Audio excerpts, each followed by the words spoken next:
Hello everyone, Nilima के इस physics YouTube channel में आपका दोबारा से स्वागत है। इससे पहले हम मैक्सवेल के फर्स्ट इक्वेशन को देख चुके हैं, उसका डेरिवेशन भी कर चुके हैं। तो चलिए आज हम मैक्सवेल के सेकंड इक्वेशन को देखते हैं और उसका डेरिवेशन समझते हैं कि ये जो नियम है वो किस नियम को लेते हुए इस इक्वेशन को निकाला गया है। तो ये नियम मैक्सवेल का सेकेंड इक्वेशन है, जो कि curl of E vector is equal to minus del B vector upon में डेल टी होता है।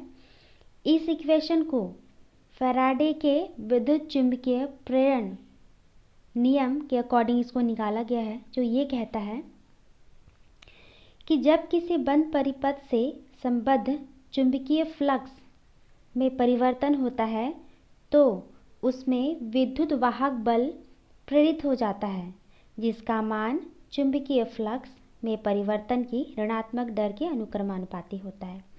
तो चलिए इसे एक डायग्राम के थ्रू समझ लेते हैं। यदि हम क्या करें, एक मैग्नेट ले लें और इस मैग्नेट के समीप कोई लूप ले लेते हैं, तो इस मैग्नेट से निकलने वाली जो विद्युत वाहक बल होती है, जो विद्युत बल रेखाएं होती हैं, जब वो इस कुंडली पे पड़ती हैं तो इस विद्युत बल रेखाओं के कारण इस कुंडली पे प्रेरित विद्युत वाहक बल जनरेट हो जाता है, जिसे हम स्मॉल ई के द्वारा डिनोट करते हैं। और जैसे जैसे इसके चुंबकीय फ्लक्स के मान में परिवर्तन होता है, वैसे वैसे उसके प्रेरित विद्युत वाहक बल के मान में भी परिवर्तन होता है, और जिसके कारण इस कुंडली में धारा प्रवाहित होने लगती है। तो ये जो धारा है, जिसे हम किससे मेज़र करते हैं, इस कुंडली का कनेक्शन जब हम एक गैल्वेनोमीटर जी से डिनोट करते हैं, गैल्वेनोमीटर के द्वारा इसका विक्षेपण हम निकालते हैं। ठीक है। क्या होता है कि जैसे जैसे इस मैग्नेट को हम इस कुंडली के समीप लाते हैं, तो इसमें प्रेरित विद्युत बल रेखाएं जो होती है वो उत्पन्न हो जाती है, जिसके कारण इस कुंडली में धारा बहने लगती है। और जैसे जैसे प्रेरित विद्युत वाहक बल का मान चेंज होता है, वैसे वैसे इसके मैग्नेटिक फ्लक्स के मान में भी चेंजेस आने लगते हैं। तो इस मैग्नेटिक फ्लक्स को हम मैथमेटिकल एक्सप्रेशन में कैसे लिखते हैं, B vector dot d A vector. देखिए क्या होता है कि जैसे इस मैग्नेट से निकलने वाली जो विद्युत बल रेखाएं होती हैं, जब इस कुंडली पे पड़ती हैं तो इसके कारण इसमें मैग्नेटिक फील्ड जो होता है वो जनरेट हो जाता है, जिसे हम किससे डिनोट करते हैं, बी वेक्टर से डिनोट करते हैं। और उसका यदि हम एक स्मॉल एरिया कंसिडर करते हैं, जिसे हम क्या कहते हैं, डी ए वेक्टर कहते हैं। तो इन दोनों का जो डॉट प्रोडक्ट होता है वो उसके मैग्नेटिक फ्लक्स फाई एम के इक्वल होता है। तो इस वैल्यू को हम इस इक्वेशन में रख देते हैं, जो कि E is equal to minus d phi upon में डी टी होता है। E जहाँ पे क्या होता है, इलेक्ट्रोमोटिव फोर्स। ठीक है। प्रेरित विद्युत वाहक बल होता है, जिसे हम E से डिनोट करते हैं। सो E इज इक्वल टू क्या हो जाएगा, ये हो जाएगा माइनस, और ये D अपॉन में dt मतलब फ्लक्स के मान में परिवर्तन हो रहा है, इसलिए हम यहाँ पे क्या यूज़ किए हैं, D यूज़ किए हैं। ठीक है। तो माइनस, इसको हम डेल अपॉन डेल टी भी लिख सकते हैं, डेल अपॉन डेल टी। और ये क्या है, क्लोज इंटीग्रल सरफेस है। ठीक है, क्लोज इंटीग्रल सरफेस। और इस फाई की जगह पे हम क्या वैल्यू रखेंगे, B vector dot d A vector, B vector dot d A vector. Equation second, इसको इक्वेशन फर्स्ट दे देते हैं। ठीक है।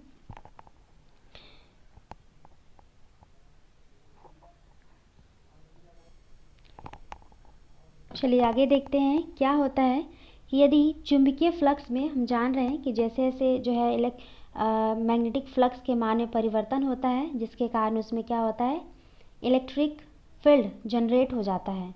तो बंद परिपथ में प्रेरित विद्युत वाहक बल का मान परिपथ के अनुदिश विद्युत क्षेत्र के रेखीय समाकलन के बराबर होता है। That is E is equal to linear integral E vector dot dA vector. Equation second, इन वैल्यू को जब इक्वेशन नंबर 2 से इक्वेशन नंबर थर्ड को इक्वेशन नंबर 2 से जब हम क्या करते हैं, वैल्यू हम यहाँ पुट करेंगे, ई की जगह पे क्या वैल्यू रखेंगे, ये सारे वैल्यू। तो क्या लिख सकते हैं हम, close linear integral E vector dot dA vector is equal to ये सारी वैल्यू माइनस डेल अपॉन में del T closed surface integral B vector dot में dA vector. Equation 4।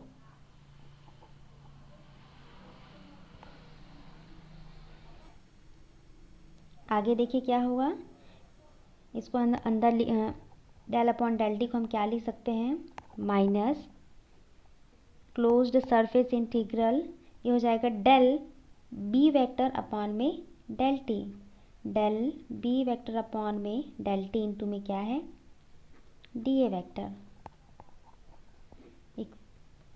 Equation number 5। आगे हम देखेंगे इस इक्वेशन को सॉल्व करने के लिए हमें स्टोक्स थ्योरम की ज़रूरत पड़ेगी। तो अकॉर्डिंग टू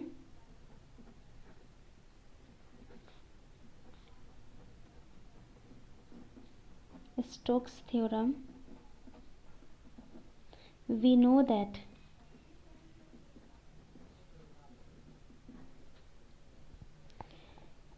ये होता है closed linear integral E vector dot dA vector is equal to closed surface integral curl of E vector dot में dA वेक्टर। Equation number 6। अब जो हम इक्वेशन नंबर हमारा जो 5 था उसमें हम वैल्यू पुट करेंगे, तो देखिए क्या होगा, जो हमारा इक्वेशन नंबर 5 है, ये देखिए जो क्या कहता था, ये closed linear integral E vector dot dA vector is equal to इतना होता है। तो हमारा जो स्टोक्स थ्योरम है, हम दोनों इक्वेशन को जब इक्वेट करेंगे तो देखिए क्या लिख सकते हैं हम इसको लिखेंगे समीकरण 5 और समीकरण 6 है। Then what will be right when we equating, ये हो जाएगा surface integral curl of E vector dot dA vector is equal to minus ये पूरी वैल्यू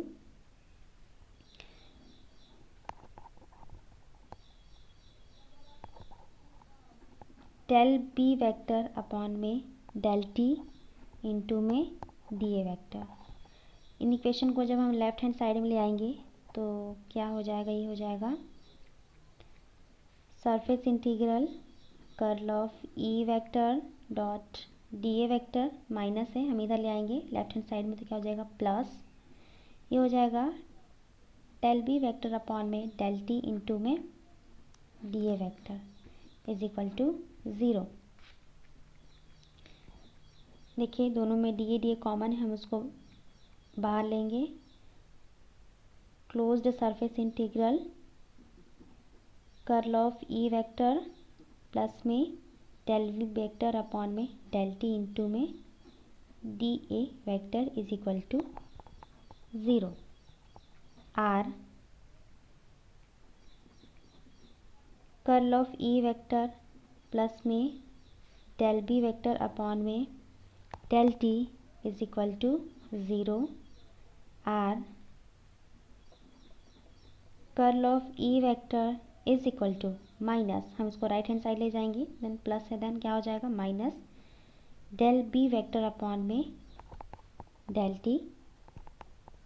इसे हमें एक और फॉर्म में लिख सकते हैं, ये हो जाएगा डेल्टा कर्ल है, दैट मीन्स डेल्टा कर्ल है, दैट मीन्स हम यहाँ क्या लिखेंगे क्रॉस चिन्ह लिखाएंगे, तो del cross E vector is equal to minus del B vector upon में डेल टी। यही जो है मैक्सवेल का सेकेंड इक्वेशन है।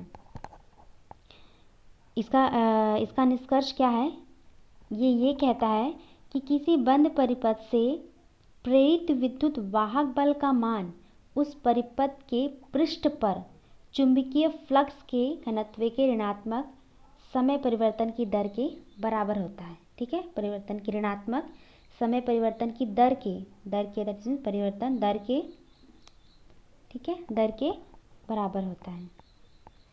सो ये इसका मैक्सवेल का सेकेंड इक्वेशन है। इसके नेक्स्ट वीडियो में हम मैक्सवेल का थर्ड इक्वेशन देखेंगे। ठीक है, थैंक यू।